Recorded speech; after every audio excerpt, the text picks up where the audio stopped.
Their ceremonies, I'd like to paint a little bit for you, a picture of the ceremonies. The ceremonies were performed in front of large crowds. Usually, an adult male victim was held on a stone, his chest was slashed open, and the priest would take his still beating heart and hold it to the sun. Yeah. His severed head was then placed on a rack, and his remaining body was rolled down the temple where it was skinned and it was dismembered. And the body parts were then distributed to the spectators to take home to eat. For decades, the colonists' writings about the savage culture of Native Americans were dismissed.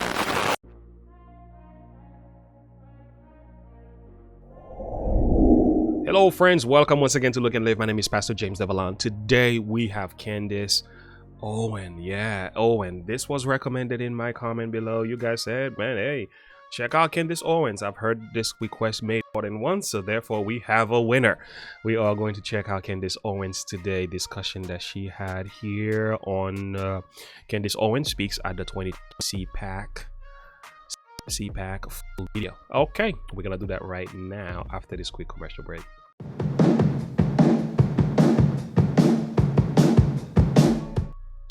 Okay friends, welcome back. If you happen to be new to the channel, don't forget to like and subscribe to the page. Click the bell icon as well so you can get my notification uploads. I tend to upload a video at least every single day. We have a lot going on here in this channel. I'm hoping you're loving and enjoying the content. And by the way, if you happen to be spiritually hungry, you are seeking for Bible study or looking for some spiritual nourishment as well, we have a YouTube channel dedicated to that. Link in the description below. If you want to support us as well, we have some links down there so you can do just that. So I am ready for this one. Are you ready? Let's now get into the heart of this message. Candace Owens. Yeah, by the way, I know who she is. I've heard her before. I've heard her speak. Love her. Listen, man, I love this woman. I think she should run for president if you were to ask me. But nevertheless, I haven't heard this discussion here, this speech, so I'm ready to see what she has to say. I'm pretty sure it's gonna be great, so let's check it out together. Ladies and gentlemen, please welcome Candace Owens. Woo! Okay. Wow.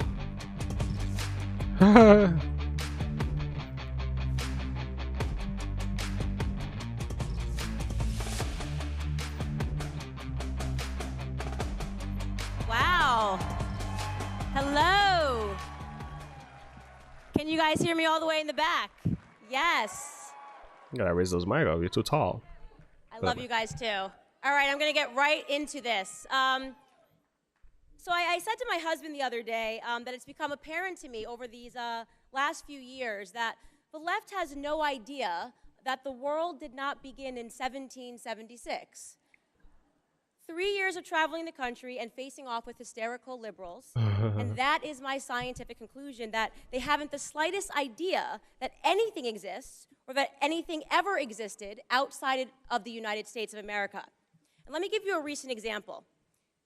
You will all recall when the left, which in my opinion has morphed into a doomsday cult, feverishly and inaccurately predicting that everything President Trump says or does will end America. But you all recall when they once again prophesized our doom when Iranian terrorist Soleimani was slain in a military operation. You remember that, right? This is the beginning of World War III, their headlines read. They promised us we were going to head straight into World War III.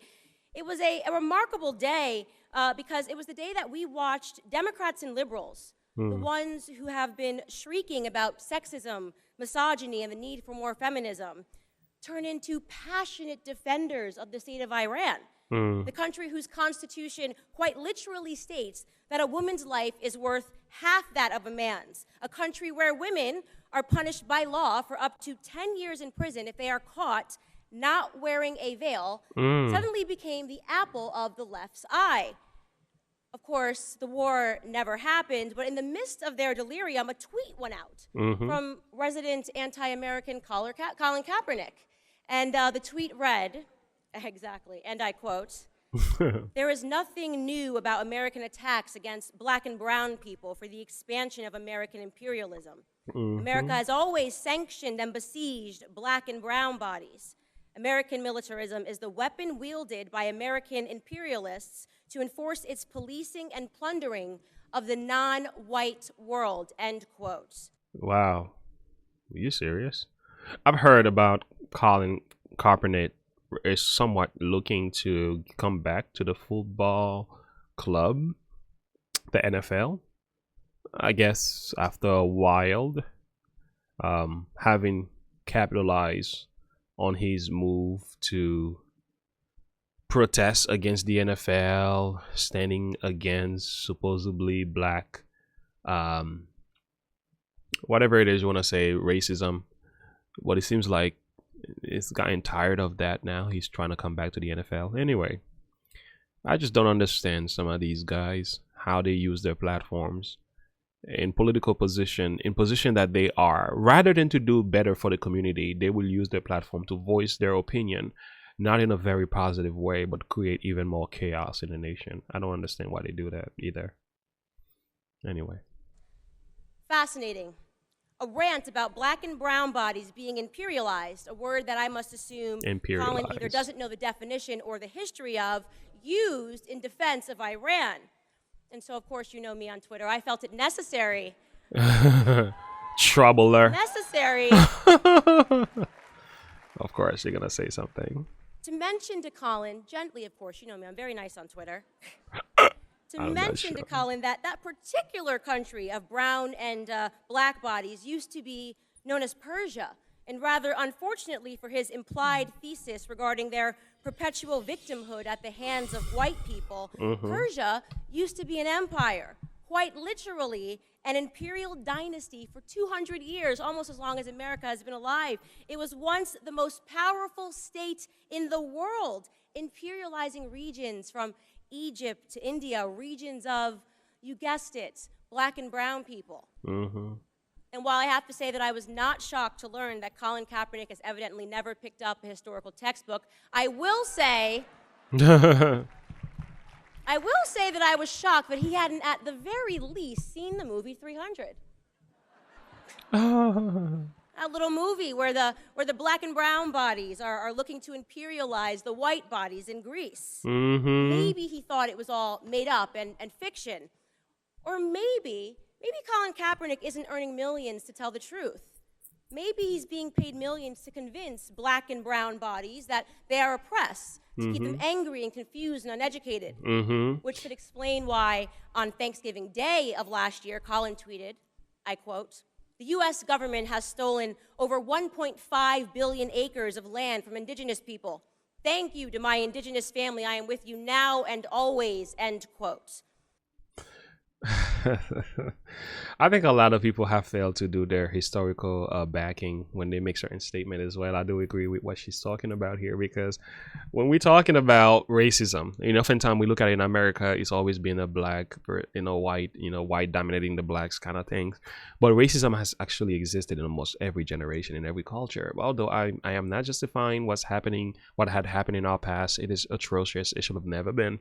But what I'm saying is, when you actually study the Bible, you'll find the vestiges of racism there, that even in Egypt, for those of you who don't know, the Egyptians were not white. They were not Caucasians. They were black. And the Egyptians actually slaved the Israelites. And the Israelites were not black nor white either. They were somewhat in the middle. But anyway, so the point I'm trying to say is racism has been not something new. It's been around for a long time. And I've been listening to Thomas Sowell, the true history about racism that they won't teach us in school. You get the picture here. It's happened in just among black civilization. It's happening just among people. Why? Because the issue with racism is rooted in hate, and hate is rooted in envy, and envy is rooted in pride. Pride is rooted in sin, if you can get this concept. So as long as there is sin in the world, there's human in the world, you're going to find vestige of racism in one way or another. I'm so glad for the work that has been done. It's not as bad as things used to be, but to be honest with you, I don't ever think it's going to be fully eradicated until Jesus gets rid of sin completely. That's my perspective. I hope I'm wrong. Holiday tweets are his favorite, by the way. On the 4th of July, he tweeted, What to the American slave is your 4th of July? Co-opting, by the way, a Frederick Douglass quote and stripping it of its original context to convey the idea that blacks owe this country not a moment of celebration.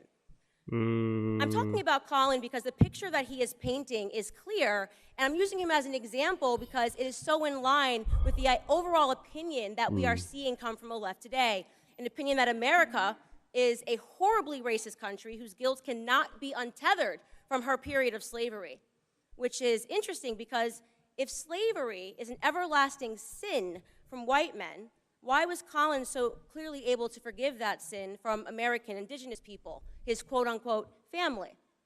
That's an inconvenient truth. You see, the sin of slavery was not brought to this continent by white Europeans, as the left would have us imagine. Yeah, go ahead, say it. Slavery existed everywhere in the world. That's including right. Here since the dawn of humanity. There we go. Different Native American tribes weren't sitting around kumbayaing over a fireplace. They were trying to imperialize one another.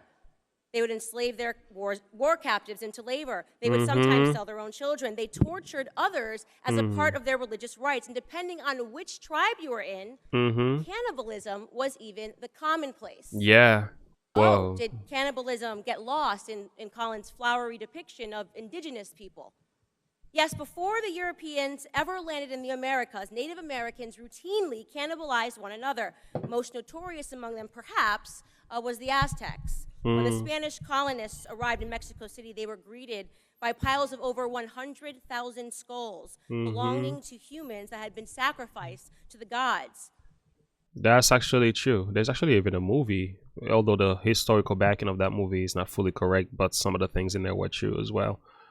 Yeah, let's talk about that. In fact, in one archaeological dig, they found the remains of 42 children, all around the age of 5, who were sacrificed to the rain god. Special.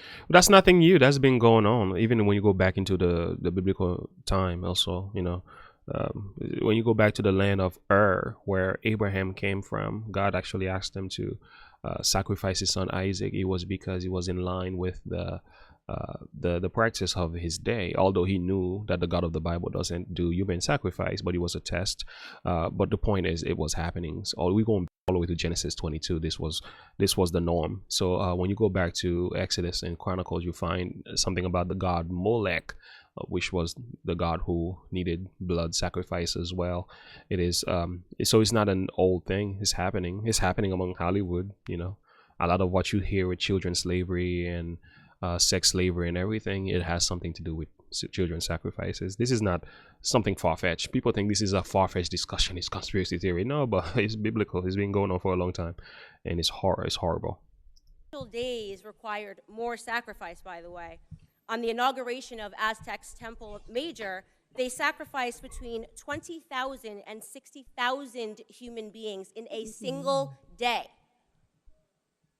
Their ceremonies, I'd like to paint a little bit for you, a picture of the ceremonies. The ceremonies were performed in front of large crowds. Usually an adult male victim was held on a stone, his chest was slashed open, and the priest would take his still beating heart and hold it to the sun. Yeah. His severed head was then placed on a rack, and his remaining body was rolled down the temple where it was skinned and it was dismembered, and the body parts were then distributed to the spectators to take home to eat. For decades, the colonists' writings about the savage culture of Native Americans were dismissed here in the United States.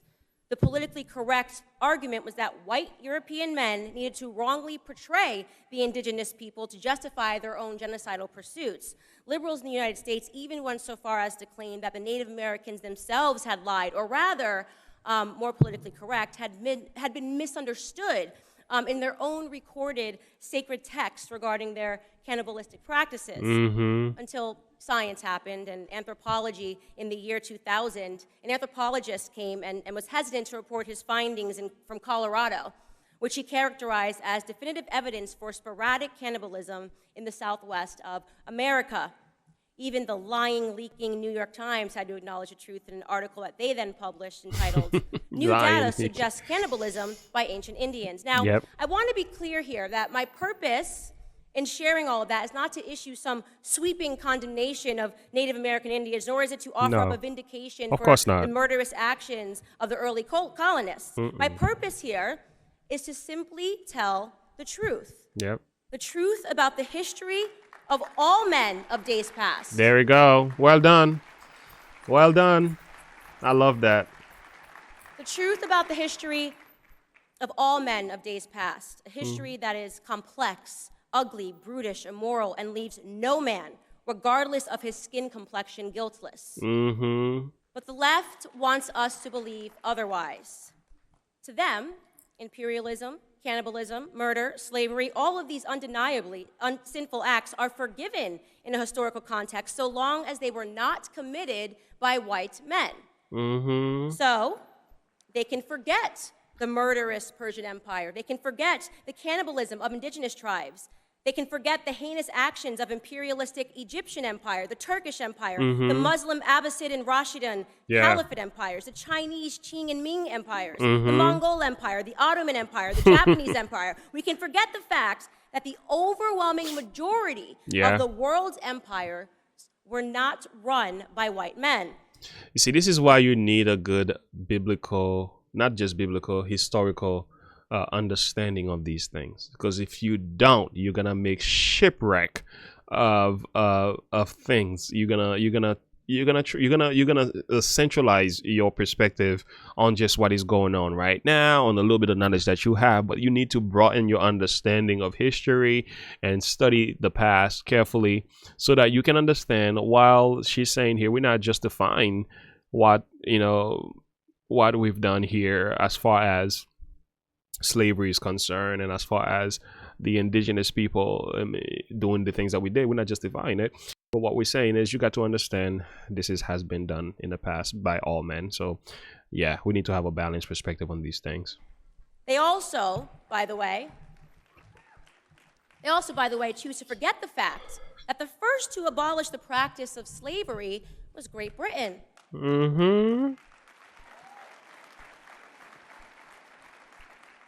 They were then followed by the French colonies, who were then followed by the United States. Centuries of slavery and 3 countries of white men led the world in ending it.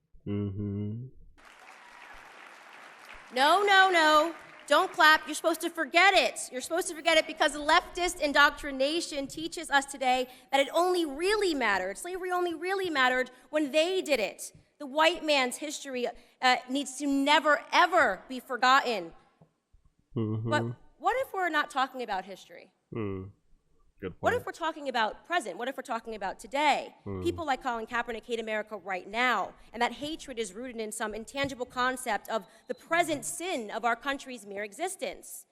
Surely, that must be the reason why on the 4th of July, Colin also tweeted, "How can we truly celebrate independence on a day that intentionally robbed our ancestors of theirs? To find my independence, I went home," end quote. Oh, wow. He was referring to Africa. Colin took a trip to Ghana because, in his own words, he wanted to see what his people saw before they were forcefully taken away. And I really want to pause and drive this point home, so let me restate it. That's why I love when I listen to Thomas Sowell. He gave a bit good perspective on that.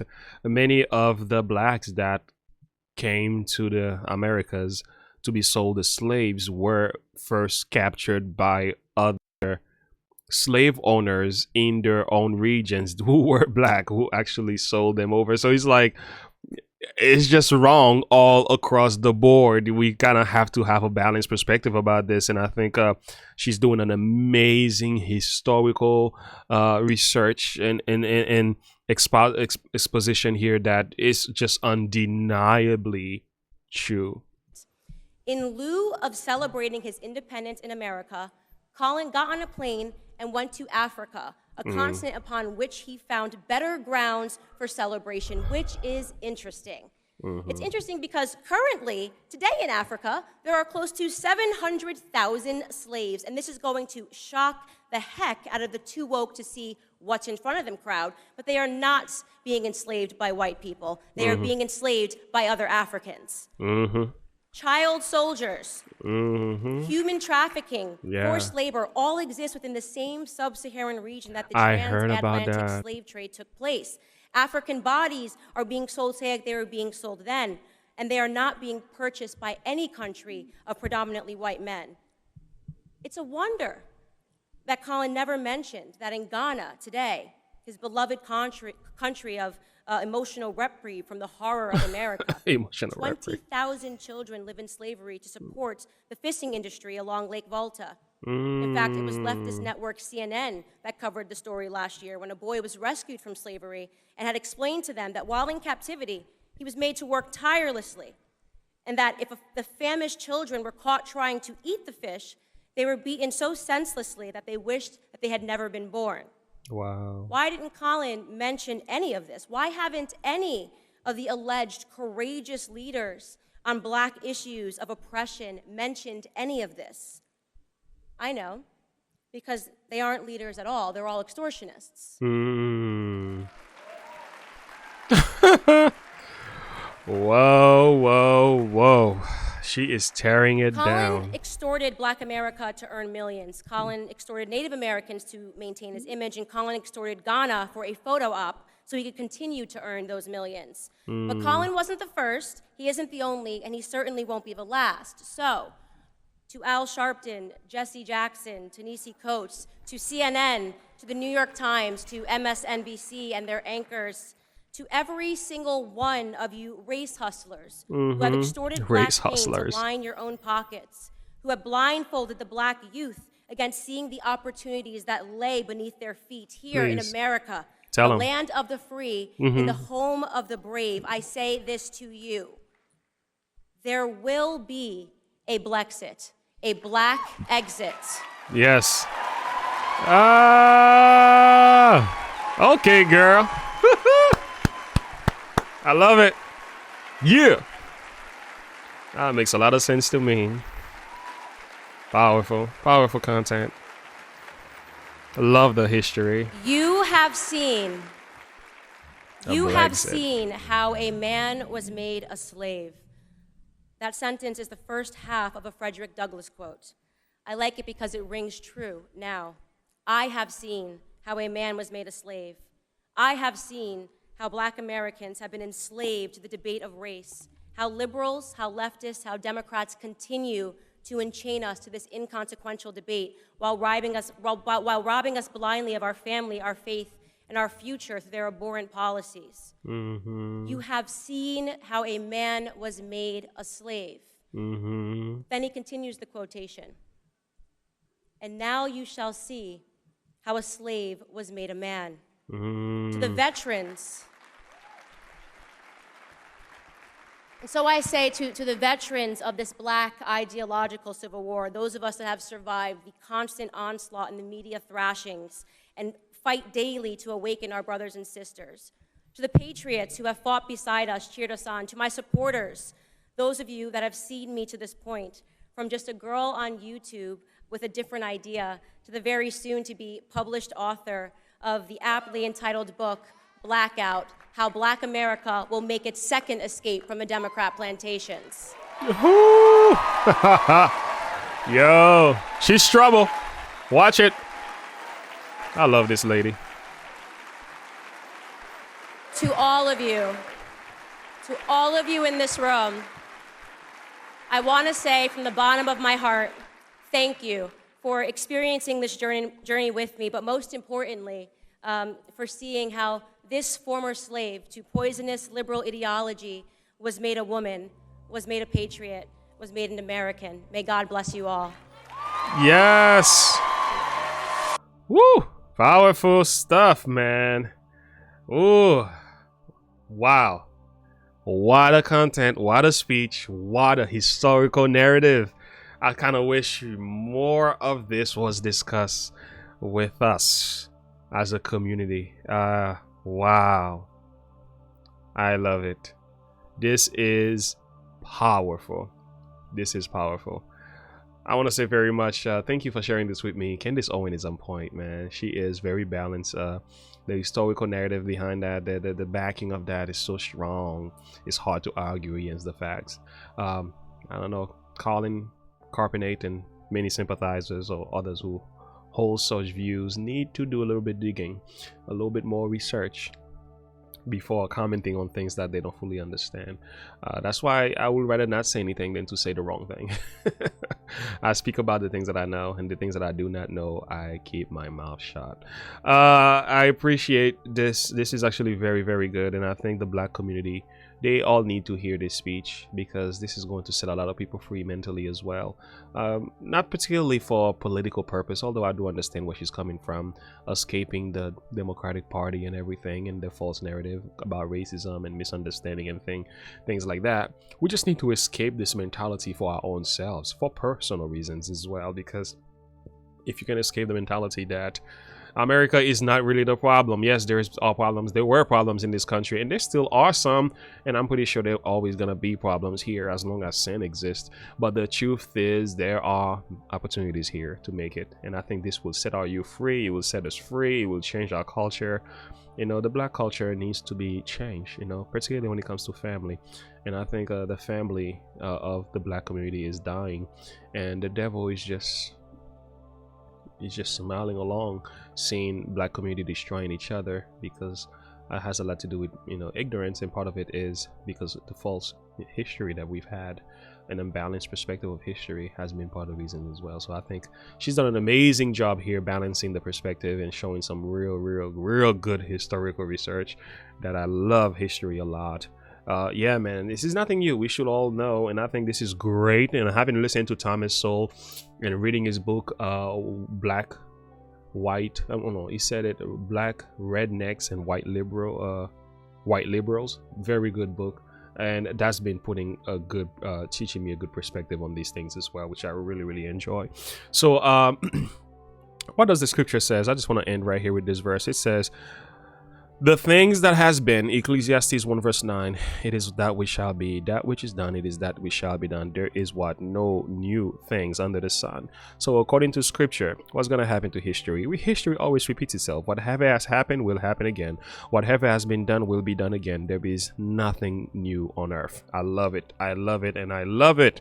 We need to do study. We need to have understanding. We need to know what we're talking about when we're talking about these social issues. And I think Candace Owens has done a great job. I love this speech. Very well balanced, well thought out, good connection with the audience, and also bringing our own personal experience in that was well done. Love this woman. I think she should run for president. I think she's pregnant now, about to have a baby. Maybe she already had the baby. I don't necessarily know, but I think she's great. Love it. Yeah, that's my perspective on that. Thank you for sharing this with me. Like and subscribe to the page. Click the bell icon to be notified for my upcoming video. What do you think about this speech? Have you heard it before? Have you learned something new as well? Please speak to me in the comment below. Let's take the discussion below. God bless you. Until next time, have a good one. And as always, look unto Jesus and live by faith. Have a good one. Bye.